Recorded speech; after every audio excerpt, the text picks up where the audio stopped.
became the queen of rock and roll, Tina Turner made one impossible choice. It cost her almost everything and gave her the life she'd always deserved. She walked away with almost nothing. No money, no home, no safety net. Yet just a few years later, she'd become one of the most and biggest stars on earth. How? Sometimes the very thing that tries to break becomes the reason you become unstoppable. Tina Turner's story proves it. Imagine surviving years of fear and then finding the strength to rebuild your entire life from scratch. This is the incredible story of Tina Turner. Everyone knows Tina Turner became a legend. Almost nobody knows what she had to survive first and the surprising decision that changed everything. There was a moment when it looked like she'd lost everything, but what she still believed about herself would change music history forever. Our title, How Tina Turner Became Unstoppable.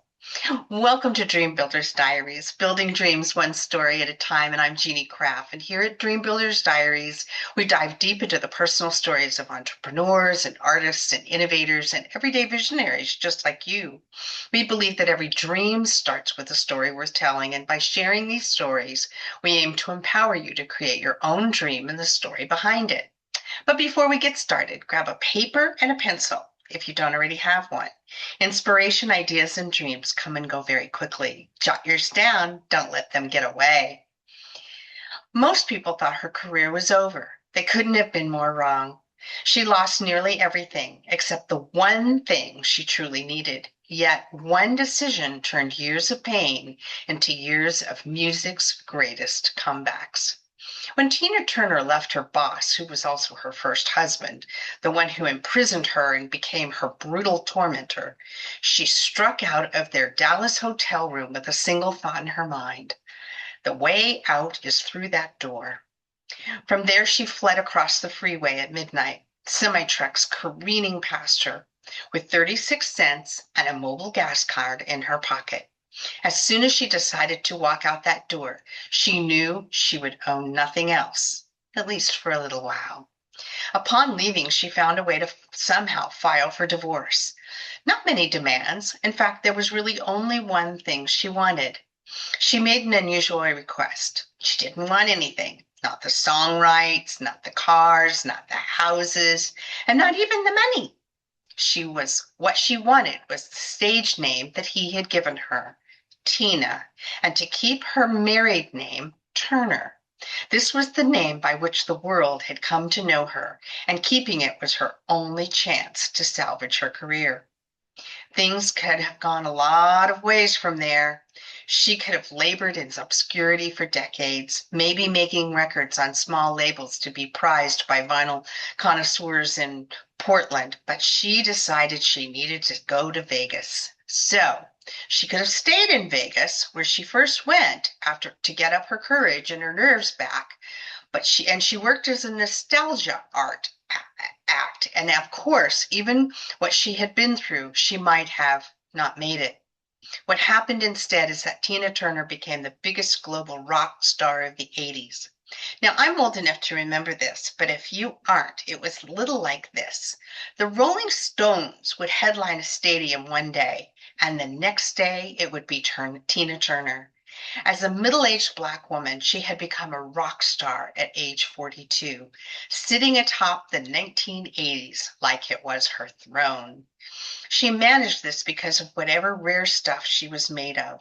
And this is a woman whose label gave her only 2 weeks to record her solo debut, Private Dancer, which went 5 times platinum, by the way, because she decided to speak publicly about her abusive marriage and forge her own identity. In doing so, she would give up hope and courage to countless women, and also because in a perhaps unlikely twist for a girl from Nutbush, Tennessee, she practiced Buddhism, to which she credited her survival.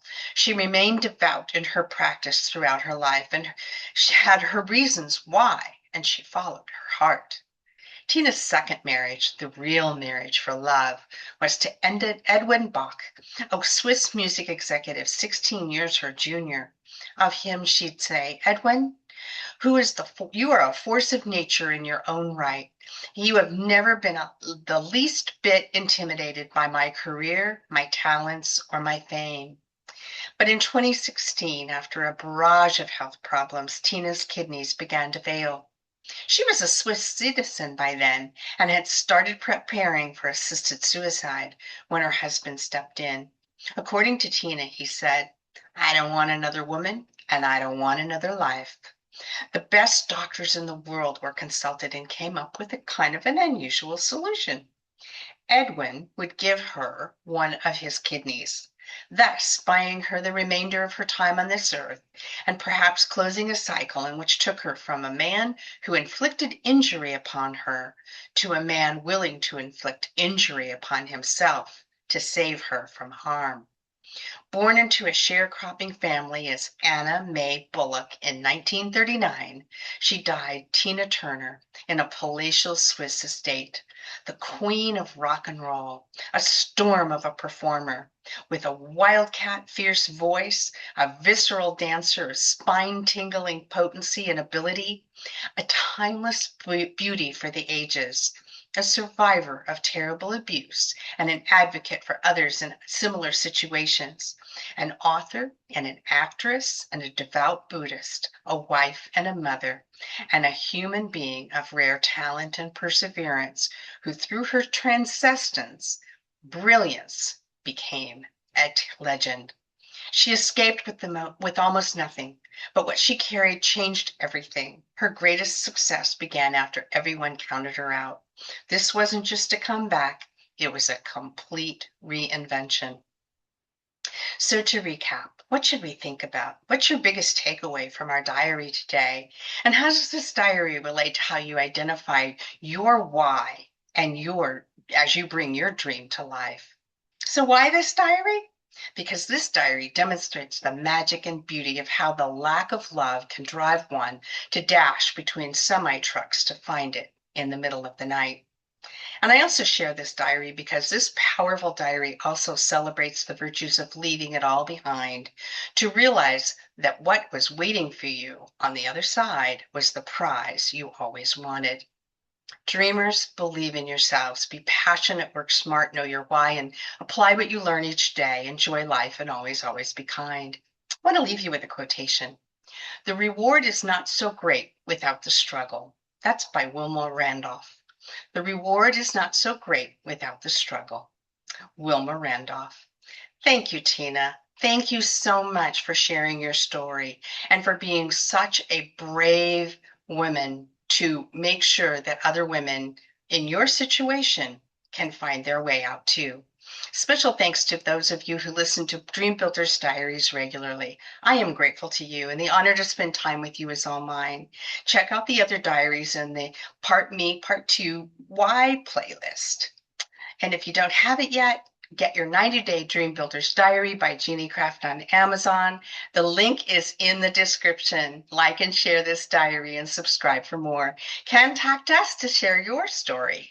Thank you, and until next time, building dreams, one story at a time.